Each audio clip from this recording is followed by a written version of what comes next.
اعوذ باللہ من الشیطان اللعین الرجیم بسم اللہ الرحمن الرحیم حافظوا علی الصلوات والصلاة الوسطی وقوموا للہ قانتین۔ نمازوں کی محافظت کرو، خصوصاً درمیانی نماز کی، اور اللہ کے حضور خضوع کے ساتھ کھڑے ہو جاؤ۔ ہم بحث کر رہے تھے، یعنی سورہ بقرہ ہے، آیت 238 پر ہم پہنچے ہیں۔ اس سے پہلے طلاق کی عدت کی اور اس قسم کے احکام کی بات ہو رہی تھی، اور اس کے بعد دوبارہ بات ہوگی، درمیان میں نماز کی بات آ گئی ہے کہ نمازوں کی محافظت کرو۔ وہ کیوں آئی ہے آگے ہم جب نکلیں گے، اور ویسے بھی آپ سمجھیں تو پڑھیں گے۔ اور انشاءاللہ نماز کی جب بات ہے تو نماز ماہ رجب میں بہت زیادہ تاکید ہے، اور رجب کی آمد ہے نمازوں کی، اور اس کے اعمال ہیں وہ آج کل تو آپ کو نیٹ پہ بھی اور ہر جگہ مل جائیں گے۔ تو یہ 3 مہینے رجب، شعبان اور رمضان، یہ بہار ہے عبادات کی، اسی لیے جو اعمال کی کتابیں ہیں ان کو شروع ہی رجب سے کیا جاتا ہے، یعنی سال کا شروع رجب ہے، شعبان ہے اور رمضان ہے۔ اس مہینے میں پڑھی گئی نمازوں کا، استغفار کا، دعاؤں کا اور عمرے کا، زیارات کا ثواب بہت زیادہ ہے۔ اسی وجہ سے اگر اس مہینے میں رجب میں آپ جائیں مکہ مدینہ تو آپ کو لگتا ہے جیسے آپ مشہد آ گئے ہیں یا کربلا میں ہیں۔ ہر طرف جو ہیں وہ شیعہ ہوتے ہیں، اور اس کی وجہ یہ ہے کہ ہمارے ہاں روایات میں اس کی بہت زیادہ فضیلت ہے کہ رجب میں آپ یہ عمرے اور زیارات اور دعائیں کیا کریں۔ اور رجب میں جو دعا ہے محمد ابن ذکوان السجاد کی، جو ہر نماز کے بعد پڑھنے کا حکم امام صادق علیہ السلام سے اس نے سوال کیا کہ جعلت فداک ھذا رجب علمنی دعاء ینفعنی، کہ ایک ایسی دعا مجھے رجب کے لیے تعلیم دیجئے جو مجھے فائدہ دے۔ تو یہ محمد بن ذکوان صحابی ہیں امام جعفر صادق علیہ السلام کے، اور کثرت دعا اور کثرت بکا کی وجہ سے ان کی آنکھوں کی بینائی چلی گئی تھی، اور اسی لیے اصحاب میں جسے سجاد کا لقب دیا گیا ہے وہ محمد بن ذکوان ہے۔ امام نے ایک دعا ان کو تعلیم دی ہے، اور یہ دعا پھر آج تک زندہ ہے، اسی طرح جیسے دعائے کمیل وغیرہ اس طرح کی دعائیں ہیں، یہ رجب میں ہر مسجد میں پڑھی جاتی ہے، اور ہر نماز کے بعد ہمیں بھی پڑھنی چاہیے۔ اور امام نے فرمایا تھا کہ اسے رجب میں ہر صبح و شام ہر نماز کے بعد آپ پڑھیں، نماز یومیہ ہوں یا نماز لیلیہ ہوں۔ یا من ارجوہ لکل خیر و آمن سخطہ من کل شر، یا من یعطی الکثیر بالقلیل الی آخرہ۔ اس دعا کی شرح کی ضرورت نہیں ہے، یہ ہے دعا پڑھ لیں گے نا خود، ہم اس پہ چلے جائیں۔ مفاتی میں بھی ہے، اور یہ یا من ارجو ہو آپ ٹائپ کریں گوگل میں آ جائے گا، یا من ارجو ہو، ٹھیک ہے، لکل خیر۔ اچھا، اب آ جائیں جی ہم نماز کے بارے میں۔ نماز میں آ گیا، کیونکہ آیت یہ تھی اس لیے ہم نے نماز کی محافظت میں سے ایک یہ ہے کہ نماز کو ٹھیک سے انجام دیا جائے، وقت پہ انجام دیا جائے۔ اگر نماز کو وقت پہ انجام نہ دیا جائے، اس کا مطلب یہ ہے کہ آپ نے نماز کو کم اہمیت دی ہے، دوسری چیزوں کو زیادہ اہمیت دی ہے۔ ابھی ہماری کلاس کا ٹائم اور نماز کا ٹائم ٹکرا گیا ہے۔ پہلے زوال پہلے ہوتا تھا تو ہمیں پورا گھنٹہ ملتا تھا، ابھی نہیں مل رہا تو نہ ملے۔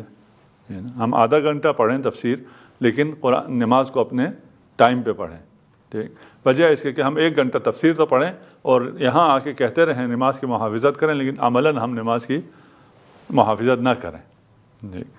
تو جو چیزیں پڑھ رہے ہیں اس کا بہت سی جگہوں پہ پریکٹیکل انہی چیزوں کے درمیان ان کا کنٹرڈکشن آ جاتا ہے۔ آپ مسجد بنوا رہی ہیں، آپ مجلس برپا کر رہی ہیں، آپ قرآن خوانی رکھ رہے ہیں، جو بھی مذہبی رسومات اور وہ کام کر رہے ہیں، مذہبی کام کر رہے ہیں، غیر مذہبی نہیں، ثواب والا کام کر رہے ہیں جس کی تاکید ہے اور جس کے مستحب ہونے اور اس میں کوئی شک نہیں ہے، مسجد بنانا، نماز قائم کرنا، مجلس قائم کرنا وغیرہ وغیرہ۔ اور اس کی وجہ سے اگر آپ خود نماز نہ پڑھ رہے ہوں، آپ نماز قائم کرنے کے لیے خود نماز نہ پڑھ رہے ہوں، آپ مجلس قائم کرنے کے لیے خود اول وقت ہی بات کر رہے ہیں، ہاں بالکل نہ پڑھنے کی بات نہیں کر رہے، اول وقت میں ہم نماز کو انجام نہیں دے رہے، درس تفسیر پڑھنے کے لیے ہم اول وقت نماز کو انجام نہیں پڑھ رہے، یہ صلاۃ کی محافظت نہیں ہے، وحافظوا علی الصلوات، نماز کی محافظت کرو، باقی ساری چیزیں بعد میں، نماز پہلے۔ نماز سے نہ کہو کام ہے، کاموں سے کہو نماز ہے۔ اس کے بعد نماز کو پوری شرائط کے ساتھ انجام دینا ضروری ہے۔ ان نماز سے اللہ کو کوئی فائدہ نہیں ہونا، ان نمازوں سے ہمیں فائدہ ہونا ہے۔ پھر ہم اگر بغیر وضو کے، بغیر غسل کے، بغیر صحیح قراءت کے، بغیر صحیح اذکار کے اگر نماز پڑھتے ہیں تو یہ نماز نہیں ہے۔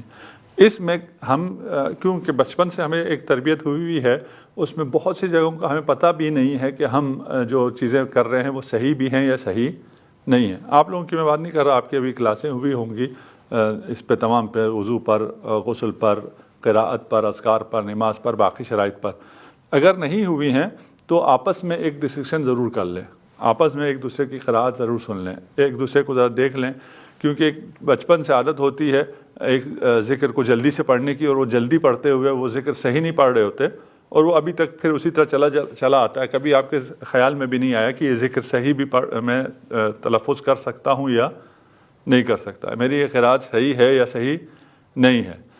بسم اللہ کا کیونکہ ہم زیادہ استعمال کرتے ہیں تو ہم روٹین میں ہر چیز میں جب بسم اللہ کرتے ہیں، پڑھتے ہیں، تو اس کو روٹین میں پڑھتے اس کو بہت تیزی سے پڑھتے ہیں، بسم اللہ الرحمن الرحیم۔ ٹھیک، نماز میں بیٹھ کے بسم اللہ الرحمن الرحیم، یہ بسم اللہ ہی نہیں ہے۔ آپ کو صحیح بسم اللہ پڑھنی آتی ہے، لیکن آپ کیونکہ اتنے فلوئنٹ ہو گئے ہیں بسم اللہ میں، جس طرح ہم باقی چیزوں کو مختصر کرتے ہیں، اسی طرح بسم اللہ کو بھی، باقی قراءت کو بھی ہم ایسا کر سکتے ہیں، اور بہت سے لوگ ایسا کرتے ہیں اور ان کو خود سرے سے پتہ بھی نہیں ہوتا۔ اس لیے نماز کو پوری شرائط کے ساتھ ادا کرنا ہے۔ ایک دفعہ ہمیں دوبارہ اپنے آپ کو چیک کرنا ہے، اپنے کسی دوست کے ساتھ یا کسی عالم کے ساتھ یا کسی قاری کے ساتھ، یا خود بھی کر سکتے ہیں، آپ اپنے ریکارڈ کر لیں۔ آج کل تو یہ سافٹ ویئرس بھی ہیں جو آپ کو بتا دیتے ہیں آپ کا ایکسنٹ کتنا نیٹیو ہے، کتنا نیٹیو نہیں ہے۔ شاید قراءت وغیرہ کے لیے بھی نیٹ پر بھی کوئی جیسی چیز موجود ہے، میں نے نہیں دیکھی، تو اس کے ذریعے بھی کیا جا سکتا ہے۔ نماز کی محافظت کا حکم ہے، ہمیں نماز کی محافظت کرنی ہے، اول وقت پڑھنا ہے، شرائط ساری پوری کرنی ہے، ہمیں ساری شرائط کا علم ہونا چاہیے، اور ہمیں یہ بھی علم ہونا چاہیے کہ یہ شرائط ہم پوری کر رہے ہیں۔ نماز کو پورے خضوع اور خشوع اور حضور قلب کے ساتھ پڑھنا چاہیے۔ اب مسئلہ یہ آتا ہے کہ میں نماز کو حضور قلب اور خشوع کے ساتھ پڑھوں تو کیا کروں، اور کیسے میں اس نماز کو خشوع اور خضوع اور حضور قلب کے ساتھ پڑھوں، اور اس سب کو ہم نماز کے اندر تلاش کر رہے ہوتے ہیں کہ نماز کے اندر ہم کیا کر رہے ہیں۔ نماز کو خشوع اور خضوع اور حضور قلب کے ساتھ پڑھنے کے لیے نماز کے اندر نہیں، نماز سے باہر بہت سی چیزیں کرنی ہوتی ہیں، اپنی زندگی میں بہت سی چیزیں کرنی ہوتی ہیں، جس کے نتیجے میں نماز حضور قلب کے ساتھ ہوتی ہے۔ ہمیں پھر اپنی زندگی اس طرح بسر کرنی ہوگی۔ نماز کو جبری تصور کر کے جان چھڑانے کے لیے، گردن سے ایک بوجھ ہٹانے کے لیے نہیں، بلکہ دین کا ستون، مومن کی معراج، قبول اعمال کی اساس اور مقصد تخلیق، اور رب سے تقرب کا ذریعہ، خدا سے راز و نیاز، اس کانٹیکٹ میں اگر ہم نماز کو پڑھیں تو وہ نماز کی حفاظت ہے۔ پھر نماز کی حفاظت کرو اور صلاۃ وسطیٰ کی حفاظت کرو، خصوصاً صلاۃ وسطیٰ کا ذکر ہے۔ یہ صلاۃ وسطیٰ کون سی ہے؟ اس میں مختلف ہے، ائمہ سے جو احادیث ہیں اس کے مطابق یہ نماز ظہر ہے، اس لیے کہ نماز ظہر میں جمعہ کا دن بھی ہے، اور نماز ظہر وہ ہے جہاں پر آپ بازار میں مصروف ہوتے ہیں، کاموں میں مصروف ہوتے ہیں، اسے چھوڑ کر اگر آپ نماز کی طرف آتے ہیں۔ فَإِنْ خِفْتُمْ فَرِجَالًا أَوْ رُكْبَانًا، نیکسٹ آیت میں یہ ہے کہ اگر تم حالت خوف میں ہو۔ یہاں ہم حالت خوف تو ہمیں اتنا زیادہ پیش نہیں آئے گا، ہمیں زیادہ تر حالت مرض پیش آتا ہے۔ ہم مریض ہوتے ہیں، ہاسپٹلائز ہوتے ہیں، اور اس میں ہم لوگ نمازیں زیادہ پڑھنے کے بجائے ان دنوں میں نماز نہیں پڑھتے۔ معاشرے کی بات کر رہا ہوں، اور اس کو آپ نے معاشرے میں بیان بھی کرنا۔ بہت اچھے لوگ، بہت متدین، بہت نماز کے پابند لوگ مریض ہونے کے بعد نماز پڑھنا چھوڑ دیتے ہیں، کہتے ہیں ہم نہیں پڑھ سکتے تھے، ہم بیڈ پہ تھے۔ ٹھیک، بیڈ تو چھوڑیں، فَإِنْ خِفْتُمْ، اگر آپ خوف سے بھاگ رہے ہیں، فَرِجَالًا أَوْ رُكْبَانًا، پیدل بھاگ رہے ہیں یا کسی سواری میں بھاگ رہے ہیں۔ پچھلے زمانے میں گھوڑے پہ سوار ہو کے بھاگتے تھے، ابھی آپ گاڑی میں جا رہے ہیں۔ ٹھیک، فَإِذَا أَمِنْتُمْ فَاذْكُرُوا اللَّهَ، اور جب تمہیں امان، جب حالت خوف میں ہے تب بھی نماز پڑھو، اور جب تمہیں امان مل جائے تب بھی فَاذْكُرُوا اللَّهَ، ٹھیک ہے، تب بھی خدا کو یاد کرو، کما علمکم ما لم تکونوا تعلمون، جس طرح اس نے تمہیں سکھایا ہے، اس سے پہلے تمہیں نہیں آتا تھا۔ حالت خوف میں بھی نماز ترک نہیں ہو سکتی کا کیا مطلب ہے؟ میں مثلا فرض کر لیجئے کہ یہاں ہم ہیں، کوئی ایسا خوف بلاسٹ ہو گیا یا کیا ہو گیا اور نماز کا وقت ہے، میں یہاں سے بھاگ رہا ہوں اور مجھے بھاگتے بھاگتے میں بھی نماز پڑھنی ہے، ٹھیک۔ میں حالت سفر میں ہوں، کوئی مسئلہ آ گیا ہے، کرونا وائرس کہیں آ گیا ہے، میں کہاں آیا ہے؟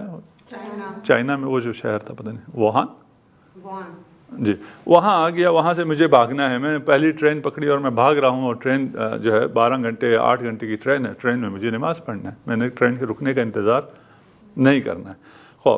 اب جب یہ میں بھاگتے ہوئے چلتے ہوئے نماز پڑھ رہا ہوں تو اس میں رکوع اور سجود اور قبلہ اور یہ چیزیں نہیں ہیں، نہ ہوں، ٹھیک ہے نا، وہ ذکر ہے، وہ تمام چیزیں ہیں، سارا ہے، لیکن رکوع اور سجود آپ اشاروں میں کریں گے، آپ بھاگتے چلے جا رہے ہیں، آپ نے سورہ حمد پڑھا، اس کے بعد جب رکوع کی باری آئی آپ نے رکوع کا اشارہ کیا اور اس کے ذکر پڑھے، بھاگتے رہے، اور سجدے کا آیا فلانا ہے۔ ہمیں انشاءاللہ اس کی نوبت پیش نہیں آئے گی، خدا آپ سب کی حفاظت کرے اور اس قسم کسی سچویشن میں آپ گرفتار نہ ہوں کہ آپ کو عالم خوف میں نماز پڑھنی پڑ جائے، لیکن عالم مرض میں ہم سب کے ساتھ یہ پیش آنے والا ہے اور ہمارے اطراف کے لوگوں کے ساتھ پیش آتا ہے، کسی بھی حال میں، صرف ایک حال میں ہے، وہ یہ ہے کہ آپ بالکل بے ہوش ہیں، سارا پیریڈ ہوش ہی نہیں ہے، تو آپ پر نماز واجب نہیں ہے۔ اس کے علاوہ ہر حال میں آپ کو نماز پڑھنی ہے، اور بیڈ پہ اگر پڑے ہوئے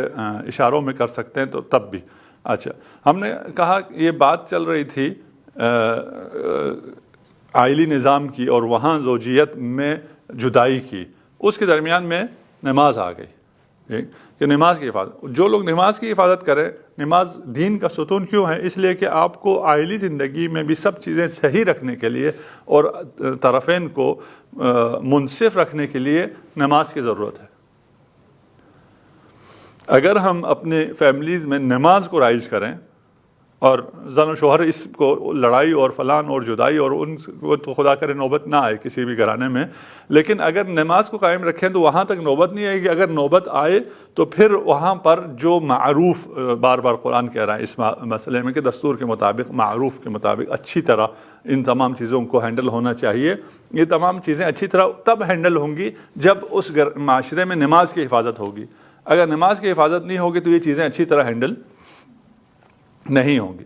وَالَّذِينَ يَتَوَفَّوْنَ مِنْكُمْ وَيَذَرُونَ أَزْوَاجًا، اور آپ میں سے جو لوگ مر جاتے ہیں، مردوں سے خطاب ہے، جو مر جائیں اور اپنے پیچھے بیویوں کو چھوڑ جائیں، وَصِيَّةً لِأَزْوَاجِهِمْ مَتَاعًا إِلَى الْحَوْلِ غَيْرَ إِخْرَاجٍ فَإِنْ خَرَجْنَا۔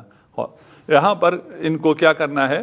جو بیوہ چھوڑ گئے ہیں، یعنی جو مر گیا اور اپنا پیچھے بیوہ کو چھوڑ کے گیا ہے، وہ وصیت کر کے جائے کہ اپنی بیویوں کے لیے وہ 1 سال کا خرچ انہیں دیں اور 1 سال تک وہ گھر سے ان کو نہ نکالیں۔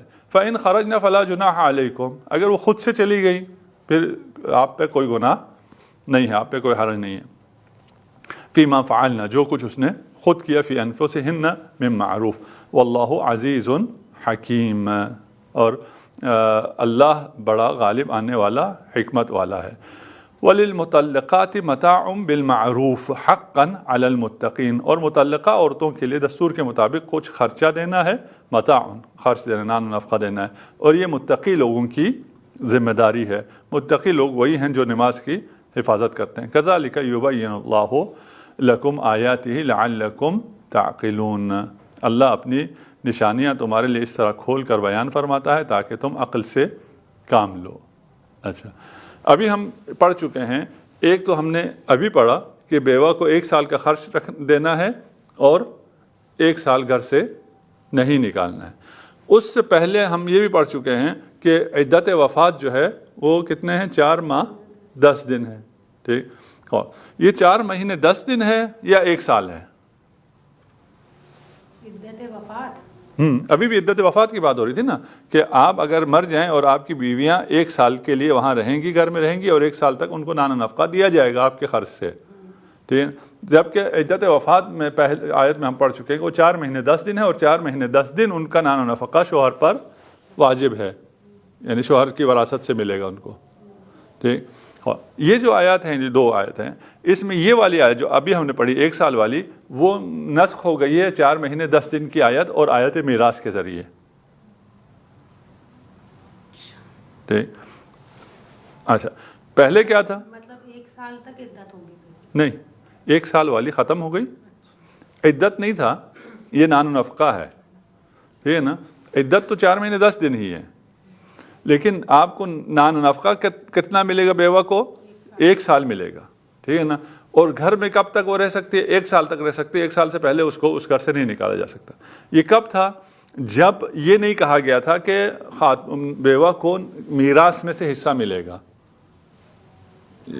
اسلام کا جتنے قوانین آئے ہیں وہ تدریجاً آئے ہیں. ٹھیک ہے نا. پہلے مرنے والے میں سے خواتین کو تو کوئی میراث بیٹیوں کو نہیں ملتا تھا، بیوی کو کہاں ملنا تھا؟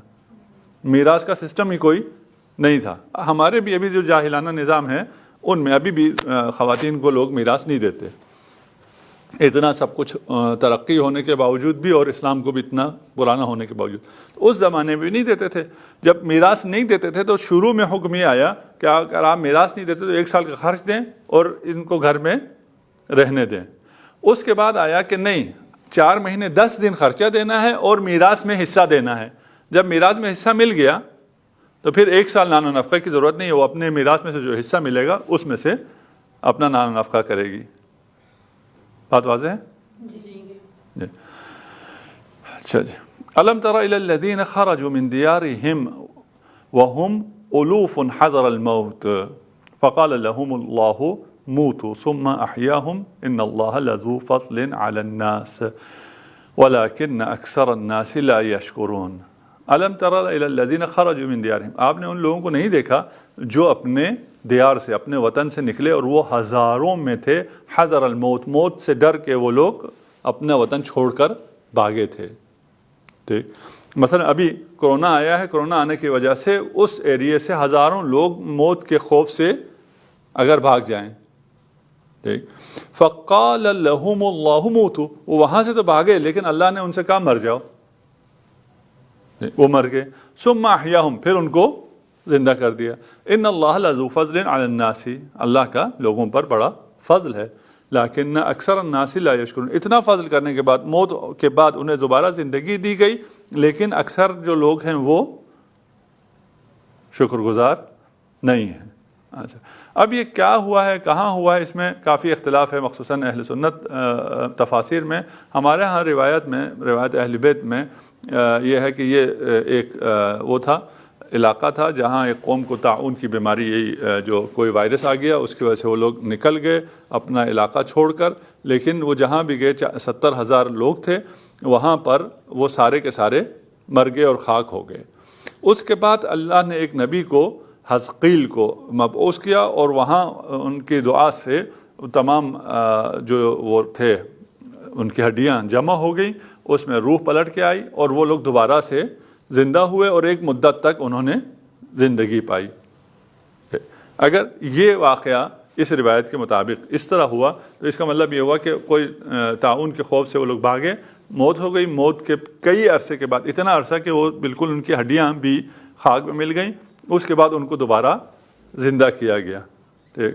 اس میں ہمارے ہاں ایک رجعت کا وہ ہے، آیت نمبر اس میں مل گیا. اچھا، ہمارا رجعت کا عقیدہ ہے. اگر ابھی ہم رجعت کا عقیدہ تفصیل سے نہیں پڑھ رہے، لیکن یہ آیت رجعت کے مؤیدات میں سے ہے. جو کہ رجعت میں لوگ کہتے ہیں کہ کیسے ہو سکتا ہے مر گئے واپس آ جائیں جو مرے ہوئے ہیں.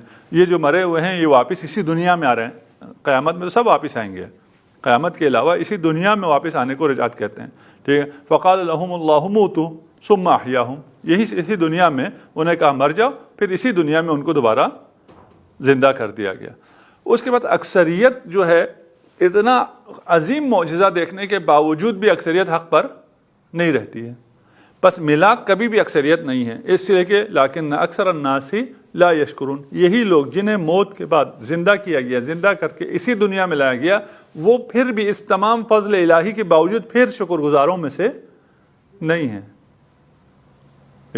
بعض روایت میں ہے کہ حتیٰ یہ تو یہاں تھے نا, ان کو اگر قیامت کے دن جہنم سے نکال کے دنیا میں بھیجا جائے تو پھر بھی وہی کچھ کریں گے. یعنی ٹرمپ کو آپ دوبارہ جہنم سے نکال کے دنیا میں لائیں تو پھر بھی وہ یہی کہے گا. ٹھیک. وقاتلوا فی سبیل اللہ واعلموا ان اللہ سمیع علیم. نیکسٹ آیت 244. اللہ کی راہ میں جنگ کرو اور جان لو کہ اللہ خوب سننے والا جاننے والا ہے. اچھا, جہاں بھی قرآن میں آیا نا جہاد کا, وہاں پر قاتلوا فی سبیل اللہ ہے, اللہ کی راہ میں جہاد کرو. یعنی جب جنگ ہے, اسلام میں جنگ ہے, لیکن یہ جنگ کشور کشائی کے لیے نہیں ہے, مال غنیمت کے لیے نہیں ہے, یہ فی سبیل اللہ ہے. ٹھیک. یعنی اگر آپ کسی سے جنگ کر رہے ہیں تو اسی کے جس دشمن سے آپ جنگ کر رہے ہیں اس کے فائدے میں جنگ کر رہے ہیں. اس دشمن سے اس کی وطن کو, سلطنت کو, ان کے خیرات کو, ان کے دولت کو چھیننے کے لیے جنگ نہیں کر رہے, ٹھیک, بلکہ اسے ہدایت دینے کے لیے جنگ کر رہے ہیں. اسلامی جہاد اور باقی لڑائی میں فرق, بہت بڑا فرق ہے. اسی لیے جہاں بھی کہا گیا نا قاتلو, وہاں ساتھ میں کہا ہے فی سبیل اللہ.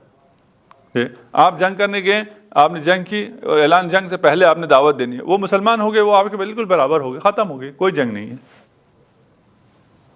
جو کچھ ہے وہ انہی کا رہے گا, آپ ان میں سے ایک پیسہ بھی وہاں سے نہیں اٹھا سکتے کہ یہ اب کیونکہ میرا ہو گیا اس لیے اب تم میرے غلام ہو گئے, یا تمہاری ساری خیرات جو ہیں وہ میری ہو گئی. وقاتلوا فی سبیل اللہ, جو بھی لڑائی کرنی ہے وہ سبیل اللہ میں کرنی ہے. سبیل اللہ میں لڑائی جب کرتے ہیں آپ تو جس سے لڑ رہے ہیں اس کے فائدے میں لڑ رہے ہوتے ہیں. یہ بات شاید واضح ہو گئی ہو. ٹھیک. وَاعْلَمُوا أَنَّ اللَّهَ سَمِيعٌ عَلِيمٌ. ٹھیک. یہ فی سبیل اللہ ہے یا نہیں ہے, خدا خوب سننے والا, خوب جاننے والا ہے. یعنی تم صرف نعرے سبیل اللہ کے لگاؤ اور آگے کشور کشائی کرتے ہو اور مال غنیمت تمہارا مقصد ہو, یہ نہیں ہو سکتا. من ذا الذی یقرض اللہ قرضا حسنا فیضاعفہ لہ اضعافا کثیرا واللہ یقبض ویبسط والیہ ترجعون. کون ہے جو اللہ کو قرض حسنہ دے تاکہ اللہ اسے کئی گنا زیادہ دے. اللہ ہی گھٹاتا اور بڑھاتا ہے اور اسی کی طرف تمہیں پلٹ کر جانا ہے. یہ رحمت و فیض الہی کا بہترین نمونہ ہے. یہاں پر اتنی پرکشش وہ ہے کہ وہ ذات جو غنی ہے, بے نیاز ہے, وہ ذات آپ سے مانگ رہی ہے کہ مجھے قرض حسنہ دے دے. آپ کیوں قرض حسنہ نہیں دیتے؟ آپ قرض حسنہ اس لیے نہیں دیتے کہ جس کو دے رہے ہیں وہ غریب ہے, اس کی نیت پتہ نہیں کیا ہو جائے گی, اگر نیت صحیح بھی ہو اس کے واپس پلٹانے کا نہیں ہوگا. لیکن کوئی امیر آدمی کہیں پر پھنس گیا ہو, اس نے آپ سے 5 روپے مانگے ہوں تو آپ تو بڑے خوشی خوشی دیں گے کہ یہ تو یقیناً واپس کرے گا مجھے, اور اس سے زیادہ واپس کرے گا, اس سے میری تھوڑی سی وہ بھی بن جائے گی, دوستی بھی بن جائے گی. آپ کو تو بہت زیادہ خوش ہوگا اگر کوئی پرائم منسٹر آپ سے آ کے چندہ بھی مانگتا ہے نا جو آپ کو واپس نہیں کرنا ہوتا, تو بھی آپ شوکت خانم کو چندہ دے دیتے ہیں خوشی خوشی. دوسرا کوئی غریب مانگے یا ہمارے جیسا کوئی NGO مانگے, آپ کی بات نہیں کر, میں ان کی بات کر رہا ہوں, ان کو کوئی نہیں دیتا. وجہ کیا ہے؟ وجہ یہ ہے کہ یہاں اس کو ریٹرن کا ہے کہ مجھے ادھر سے ریٹرن ملے گا, اور یہاں پر کتنا زیادہ آپ فخر کریں گے کہ میں نے خدا کو قرض دیا ہے. دینے میں آپ کو لذت بھی محسوس ہوگی اور فخر بھی محسوس ہوگا, اور اس خطاب پر آپ بہت زیادہ خوشی سے لبیک کہیں گے کہ میں خدا کو قرض الحسنہ دینے جا رہا ہوں. اور جب میں خدا کو قرض الحسنہ دینے جا رہا ہوں تو پھر مجھے اس کا کئی گنا واپس ملے گا. ٹھیک. اچھا, یہ جو ہم خدا کو قرض الحسنہ دیتے ہیں, یہ خدا کو دیتے ہیں یا غریب کو دیتے ہیں؟ دیتے غریب کو ہی ہیں. نیت اللہ کی خوشنودی کی. ٹھیک ہے نا. ہاں, آپ نیت خدا کی خوشنودی کے لیے کر رہے ہیں, دے غریب کے ہاتھ میں رہیں, لیکن خدا کہہ رہا ہے کہ یہ تو آپ غریب کے ہاتھ میں نہیں دے رہے, یہ لینے والا میرا ہاتھ ہے, سیدھا میں لے رہا ہوں, اور واپس یہ غریب نہیں کرے گا, واپس میں کروں گا. ٹھیک. روایت میں ہے امام جعفر صادق علیہ الصلوۃ والسلام فرما رہے ہیں, من جاء بالحسنہ, جب یہ آیت نازل ہوئی, فلہ خیر منہا, اگر کوئی نیکی کرے گا تو اس کو اس سے بہتر ملے گا. آپ 5 روپے دیں گے, آپ کو 5 روپے سے بہتر ملے گا۔ اس کے بعد رسالۃ مآب نے دعا کی کہ مزید اضافہ فرما، تو یہ آیت نازل ہوئی من جاء بالحسنہ فلہ عشر امثالہا، جو کوئی حسنہ کرے گا 5 روپے دے گا تو اس کو 10 برابر ملے گا، ٹھیک، اس کو 50 روپے ملیں گے۔ پھر دعا کی کہ اس سے بھی زیادہ اضافہ فرما دے، پھر یہ آیت نازل ہوئی من ذا الذی یقرض اللہ قرضا حسنا فیضاعفہ لہ اضعافا کثیرا، اللہ اسے ناقابل شمار عطا کرے گا، ٹھیک۔ وہاں پر اب پہلے حسنہ کہا جا رہا تھا کہ جو اچھا کرے، یعنی جو غریب کو دے، جو غریب کو دے اسے زیادہ ملے گا، جو غریب کو دے اسے 10 گنا ملے گا۔ پھر جب یہاں اضعافا کثیرہ، جب بہت زیادہ بے شمار دینے کی بات آئی تو پھر یہ نہیں کہا جو غریب کو دے، کہا جو مجھے دے، من ذا الذی یقرض اللہ، جو اللہ کو قرض حسنہ دے۔ اچھا، اگر ہم اللہ کے نام پہ قرض حسنہ دے دیں کسی غریب کو اور وہ واپس ہی نہ کرے، جو کہ 99% یہی ہوتا ہے، پھر یہ آیت کہاں گئی؟ جگہ ویلڈ ہے، اللہ تعالیٰ دے گا۔ وہی اللہ تعالیٰ کیسے دے گا؟ اللہ جو ہمارے پاس تھا وہ تو گیا۔ آپ نے کبھی دوسرے وسیلے سے اچھا کبھی ایکسپیرینس کیا کسی نے؟ اکثر ہی ہوتا ہے کہ غریب لے کے واپس نہیں کرتا، اکثر یہ ہوتا ہے۔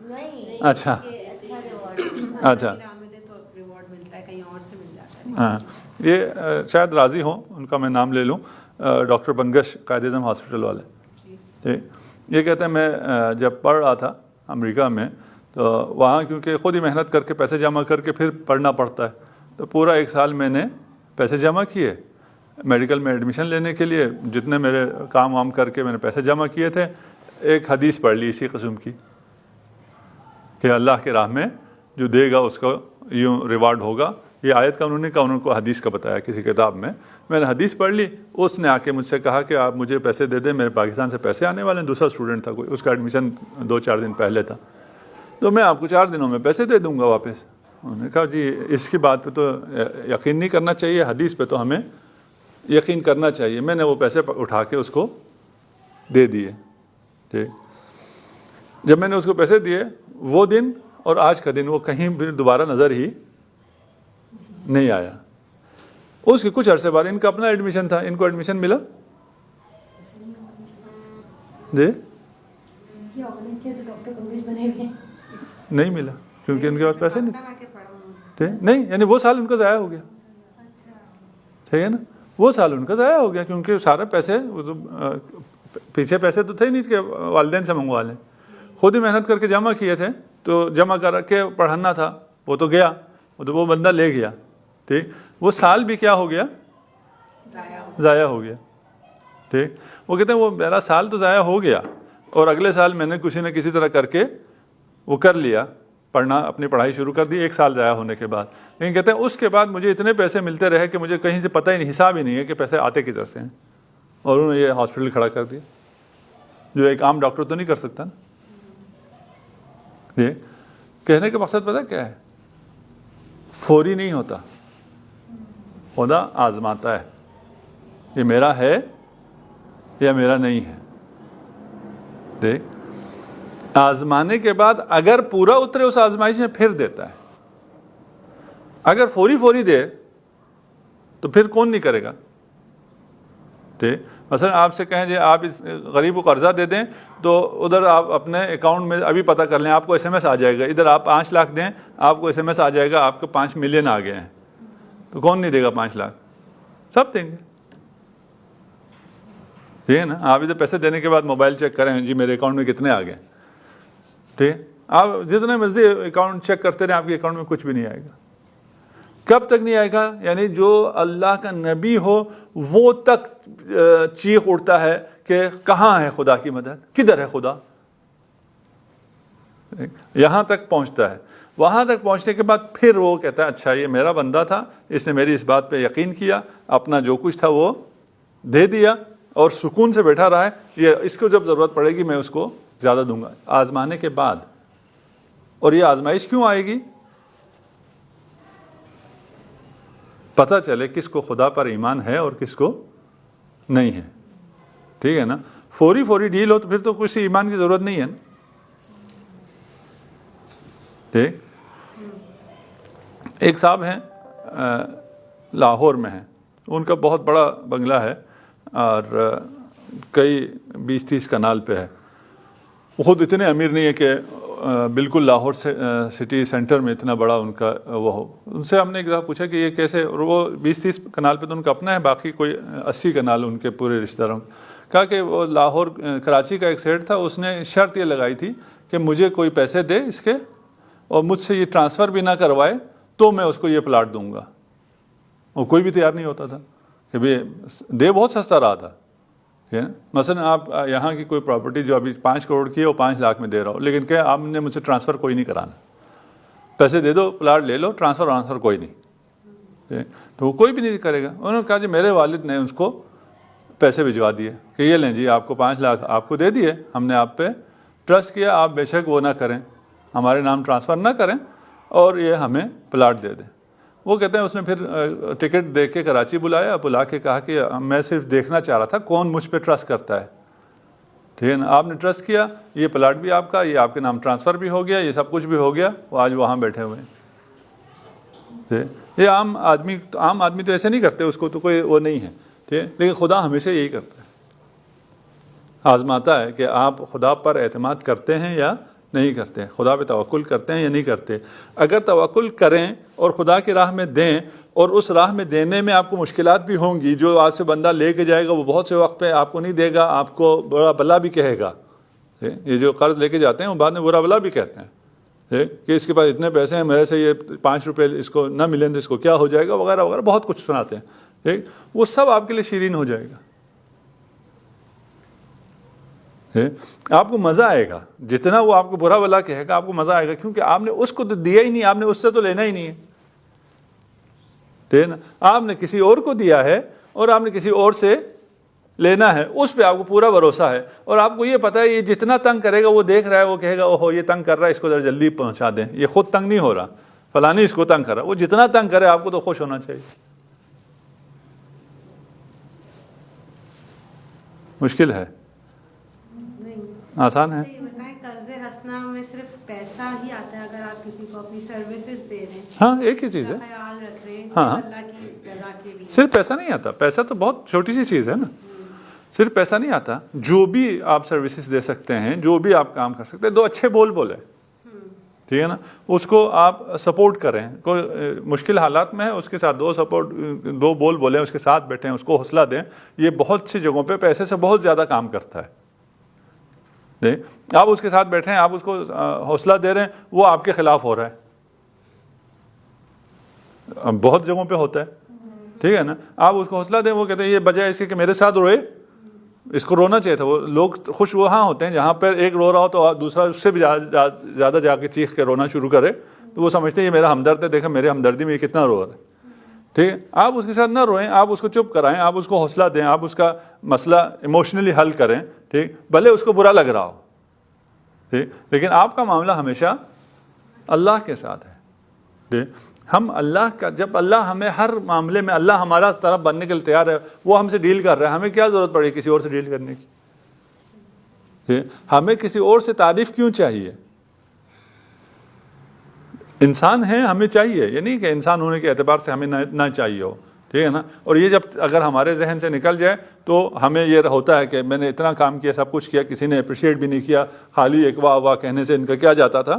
ٹھیک, مجھے ان کی واہ واہ چاہیے ہی نہیں. ٹھیک, بسا ان کی واہ واہ مجھے غافل کر دے اور مجھے اس مقصد سے ہٹا دے, اور میں اسی واہ واہ اور انہی چیزوں کے لیے, جو کہ اکثر لوگ وہ ہیں جو نہ سمجھتے ہیں, نہ شکر گزار ہیں, نہ فلان ہیں جو قرآن پڑھ رہے ہیں. ہمیں ان لوگوں کی طرف دیکھنا ہی نہیں چاہیے. ہمیں ہمیشہ ہماری نگاہ خدا پہ ہونی چاہیے, اور ہمیں ہمیشہ ہمارا معاملہ خدا کے ساتھ ہونا چاہیے. اگر ہم اس بات کو سمجھ لیں, ہر چیز میں, ہر کام میں, صرف پیسوں کا معاملہ نہیں ہے نا, ہر کام میں ہمارا طرف خدا ہے. ٹھیک, اور میں یہ اس کے ساتھ اچھا کر رہا ہوں اس لیے کہ میں نے خدا نے مجھے ریوارڈ دینا ہے. ٹھیک, خدا آپ کو دے گا, فوری نہیں دے گا, بس اس کا خیال رکھنا ہے کہ ہم اگر یہ رکھ کے ذہن میں کریں نا کہ میں نے اس کے ساتھ 4 اچھے بول بولے, میں نے اس کو معاف کر دیا. سب سے زیادہ یہاں پہ مسائل آتے ہیں جب آپس میں ناچاکی ہو جاتی ہے تو پھر کون جلدی وہ کرتا ہے، معافی کون مانگتا ہے، درگزر کون کرتا ہے، بخشش کون کرتا ہے، کون پہل کرتا ہے. یہاں پر میں نے اس کی وجہ سے نہیں کیا کہ آپ کے میں نے جا کے سوری کہہ دیا پھر بھی اس نے وہ نہیں کیا، موڈ ٹھیک نہیں کیا، اس نے پھر بھی میرے ساتھ وہ نہیں کیا، میرے SMS کا پھر بھی جواب نہیں دیا. اس نے جواب نہیں دینا ہے، آپ کے SMS کا جواب خدا نے دینا ہے. خدا فوری نہیں دیتا، ٹھیک ہے، اس لیے کہ اتنا بڑا اس نے جواب دینا ہوتا ہے کہ وہ فوری نہیں ہو سکتا ہے. علم ترا پڑھ سکتے ہیں یا ٹائم ختم ہو گیا؟